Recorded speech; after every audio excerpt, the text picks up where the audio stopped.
अब डिस्कस करते हैं एक और question related to properties of determinant. Prove that determinant of 1 yz y plus z, 1 zx z plus x and 1 xy x plus y is equal to 1 x x square, 1 y y square and 1 z z square. तो पहले हम ध्यान देते हैं इसके left hand side पे. So left hand side is 1 yz y plus z, 1 zx z plus x and 1 xy x plus y.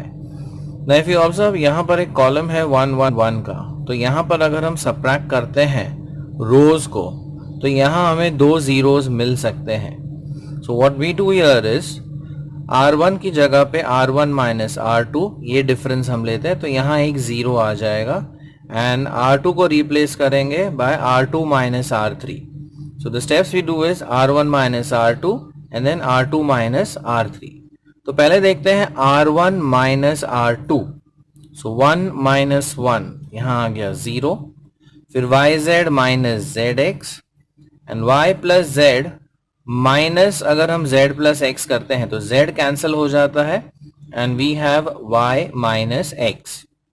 तो ये हमने किया R1 माइनस R2.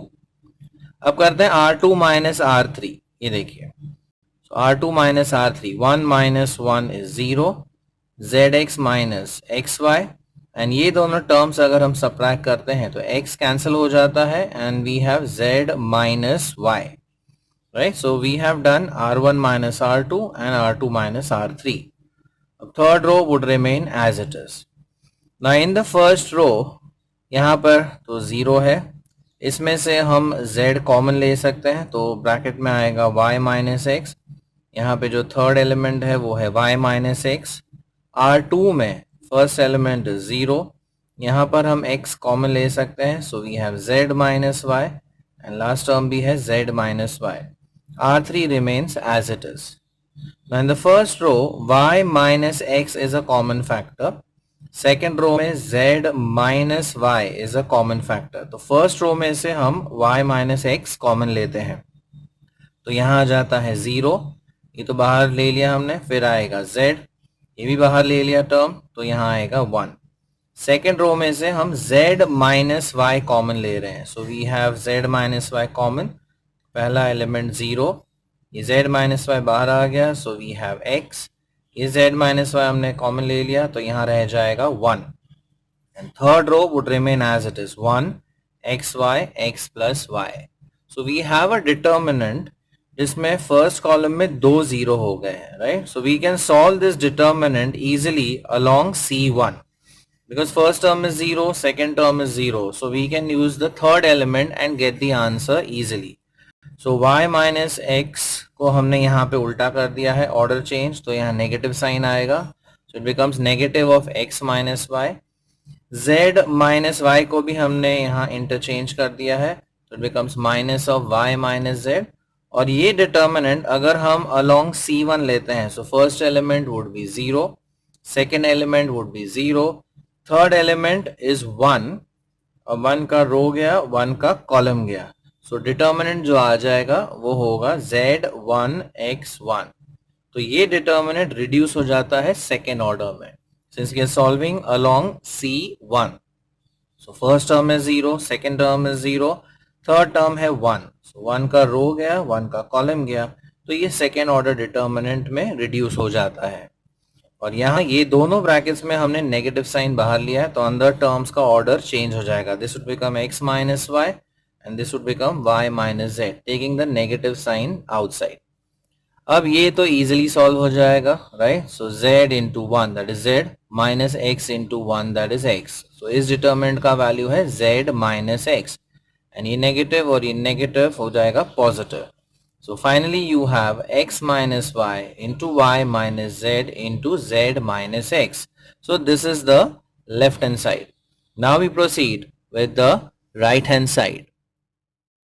अब देखते हैं इसका right hand side. Right hand side है 1x x square, 1y y square, 1z z square. अब यहाँ पर भी हम दो जीरोस ला सकते हैं just like the left hand side. So we'll perform the steps R1 minus R2, R2 minus R3. तो पहले R1 माइनस R2 पे ध्यान दीजिए. So 1 minus 1 is 0. नेक्स्ट आएगा x minus y. Third term आएगा x square minus y square. So this is R1 minus R2. अब R2 minus R3. So 1 minus 1 is 0. Then y minus z and Y square minus z square. So ये हो गया R1 minus R2. ये हो गया R2 minus R3. The third row remains the same. Now in the first row we have 0, x minus y, और इसे हम factorise कर सकते हैं as x plus y, x minus y, right? x square minus y square is x plus y, x minus y. वैसे ही second row में you have 0, then y minus z, और इसे हम फैक्टराइज करते हैं as y plus z, y minus z. Third row remains the same, 1z, z square. Now in the first row जो common factor है वो है x माइनस वाई. तो ये x माइनस वाई हम कॉमन फैक्टर ले लेते हैं फ्रॉम R1. और सेकेंड रो में कॉमन फैक्टर हम ले सकते हैं y माइनस z. तो सेकेंड रो में से हम y माइनस z कॉमन लेते हैं. तो इसमें से अगर x माइनस वाई हम कॉमन ले लें, सो यू हैव 0, यहाँ आएगा 1, ये तो कॉमन ले लिया, तो यहाँ रह जाता है x plus Y.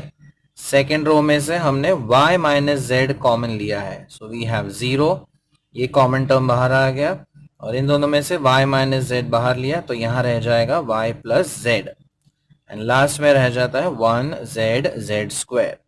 Now again we have a determinant which can be solved along C1 because first element 0 है, सेकेंड एलिमेंट भी 0 है, तो ये सेकेंड ऑर्डर में हम इसे रिड्यूस कर सकते हैं. सो सॉल्विंग अलोंग C1, ये फर्स्ट दो टर्म्स तो एज इट इज रहेंगे. इट बिकम्स 1 into, ये रो डिलीट किया, ये कॉलम डिलीट किया, तो ये सेकेंड ऑर्डर डिटर्मिनेंट हमें मिलता है. So 1 into determinant of 1 1 x plus y, y plus z, right. So first factor x minus Y, second y minus z, और ये थर्ड डिटर्मिनेंट फॉर्म में है. Now this is a very basic second order determinant, it can be easily solved. So 1 into y plus z minus 1 into x plus y. अगर ये bracket हम open करते हैं, y gets cancelled, और third factor हमें मिलता है z minus x. So finally you have right hand side as x minus y into y minus z into z minus x, which matches with the left hand side. So therefore LHS is equal to the RHS.